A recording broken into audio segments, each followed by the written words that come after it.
right thing. We need more Peter Fitzgeralds in Illinois politics. Okay.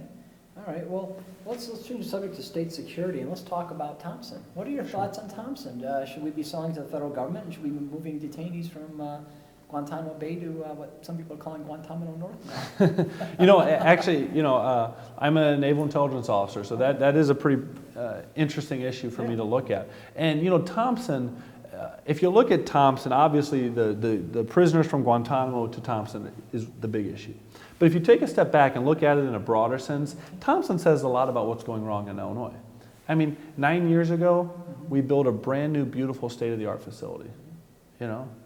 We forgot to put the money in the budget to staff it and to fund it and operate it. My family, we have our Plummer company. We just put a new location in Lincoln, Illinois. We bought the ground, we redeveloped the building, but we also put money in the budget to hire staff, to put trucks there, to put inventory there so that we could service the community, service the customer, and so that our employees can operate in a clean, safe working environment. We didn't do that in Thompson. We've had a beautiful asset sitting there empty. Well, I shouldn't say empty. We've had 200 or so minimum security prisoners when it's supposed to hold nearly 2,000. Right. So basically empty, sitting there. And meanwhile, while that's going on, because we don't have enough space, we're letting prisoners out of jail early throughout the state. We're seeing it in the news right now. Over 1,000 prisoners over the last couple of years because we're out of state. I'm curious about that because the Auditor General just released a report in August of this last year saying that on average the prisons in the state of Illinois are over capacity by 32%. Right. And I'm wondering how can Thompson stay so empty if we're over capacity everywhere else? It's a wonderful question. And we need some people in Springfield that will ask that question. And we'll have an office that has a little influence and resources to find the answer to that question. But that's a perfect example. I know some corrections workers. I've got friends that work at some state prisons, and you know what? They're operating oftentimes in a dangerous environment. They're stretched thin, they're understaffed, they're working overtime. It's dangerous for the prisoners, it's dangerous for the staff, it's bad for the state. And you've had Thompson sitting there empty, we're letting people out of jail early. Who's managing Springfield, Illinois? Exactly. What kind of decisions are they making? It's unbelievable. And so, that's kind of, like I said, Thompson, you can step back and really look at it. Now, as far as the prisoners, I think Thompson should be open. I think it should be operating. I think it should be an economic engine for that area. I think we should have people working there. I think we should be holding prisoners there. But I don't think the prisoners should be international terrorists from Guantanamo Bay. They need to stay in Guantanamo Bay. Okay. All right. Well, let's talk about immigration. Chicago's a sanctuary city. It is.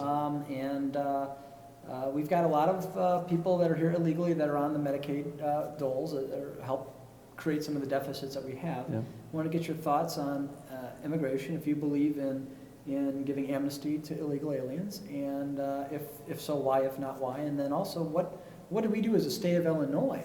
Because I know, again, it's a federal issue, but again, there's a burden to the state. What do we do in the state of Illinois? Well, there's a huge burden, like you hinted, the Medicaid. But no, illegal aliens are a huge financial burden on the state, on the taxpayers, of course, of the state. They use up services. It's an issue that has to be addressed. Chicago's a sanctuary city. Chicago should not be a sanctuary city. I do not think that we should be doing that for illegal aliens. I don't think we should be issuing driver's licenses, some people talk about, for illegal aliens. The key word there is illegal. Immigration is great for the country. That's what the country grew on. We're all come from immigrants at some point in time. That's one of the beautiful fundamental foundations of our nation. But the key point is legal immigration. There's a lot of people trying to come to the United States. They're trying to do it the right way. They're standing in line. And when we're not addressing this issue, it's causing a lot of problems. It's taking up jobs for Americans. But more importantly, it is a financial drain on the medical system, on the educational system, and we're footing the bill. And when you have cities like Chicago that flaunt the law, it shouldn't be happening. We're a nation in the state of laws, and we should be following the laws. As Lieutenant Governor, I would address that issue. Like I said, I do not support those things, and we need to clean it up. Okay. Well, let's talk about, now again, this is more of something that the governor or legislature will do, but let's talk a little about the 10th Amendment. I'd just like to get your feelings on you're going to have the ear of the governor, of course, and you can have some ear of the legislature. And, what are some issues today that you feel the federal government's already overstepped their bounds, and when do you think it's appropriate to invoke the 10th Amendment? Well, I'm a big believer in states' rights. Again, fundamental key part of the foundation of the country. And you brought up an interesting thing I'd like to elaborate on. You said, you're going to have the ear of the governor. For the last couple of years, I've read in the newspapers where Rod Blagojevich and Pat Quinn would brag, we haven't talked to each other in 2 years. How can you be governing a state if you don't communicate with each other? The lieutenant governor and the governor have to have a strong partnership. I know the gentleman running for governor. We've got a very good field of people running. Obviously, I'm a social conservative. I'm a fiscal conservative. I would really encourage people to look into their backgrounds and see who they think best fits their ideals. But the important part is I get along with them. I know them well. I communicate with a lot of them almost daily. And we have to have a strong partnership for this issue, but for all of these issues. And there's no doubt, if you look right now what Washington, D.C. is doing, they're overstepping their bounds on a lot of things. It's not new that they're doing it, but I think we're in hyperdrive right now. The health care bill, which we spoke about earlier, is a perfect example. I mean, they're basically passing a law in Washington, D.C. that creates mandates for states, and we don't have a voice in it. Exactly. And there's a lot of issues like that. A lot of issues like that. When Washington, D.C. refuses to address some of these other issues, illegal immigration, whatever, the states pay the costs. Okay. Let's switch to the Second Amendment. What are your thoughts on the Second Amendment, and how far does the Second Amendment go?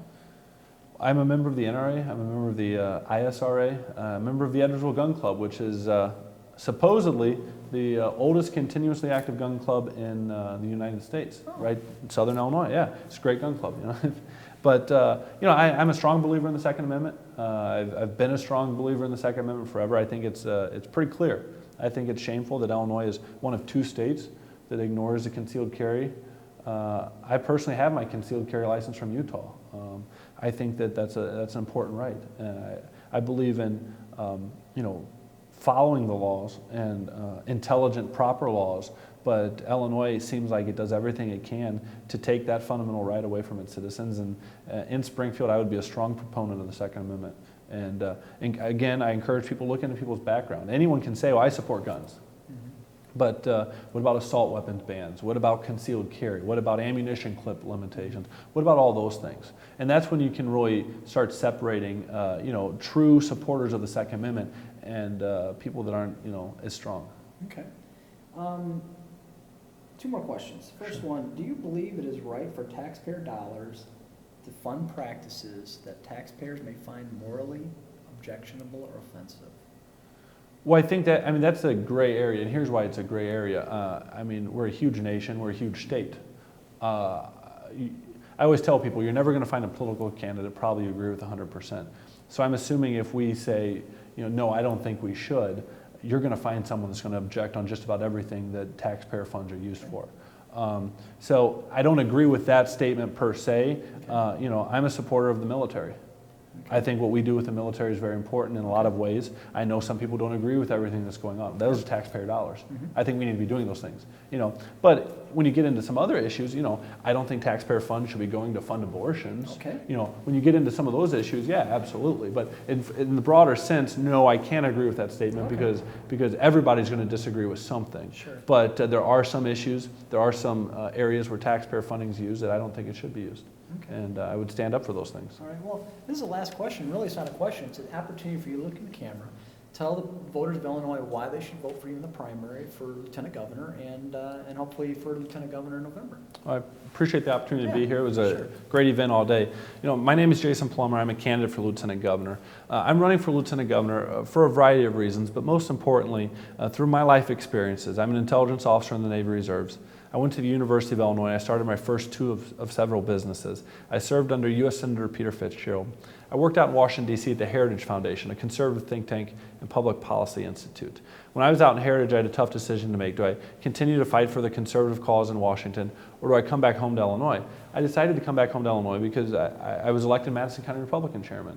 And I wanted to stay active in the private sector. And through my businesses as well as our family business, I've worked in literally dozens of communities around the state. Large communities like Peoria and Bloomington and Springfield and Champaign and Metro St. Louis.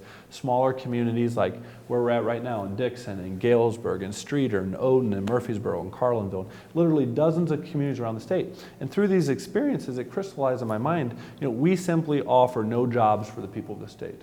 Jobs are fleeing the state, and that's shameful. We talked about the resources that the state offers, yet we're the bottom 2 of every economic and job creation category. We need to get someone in Springfield that's going to change that. The office of lieutenant governor is a unique office. It has no constitutional duties. It only has 4 statutory duties. I like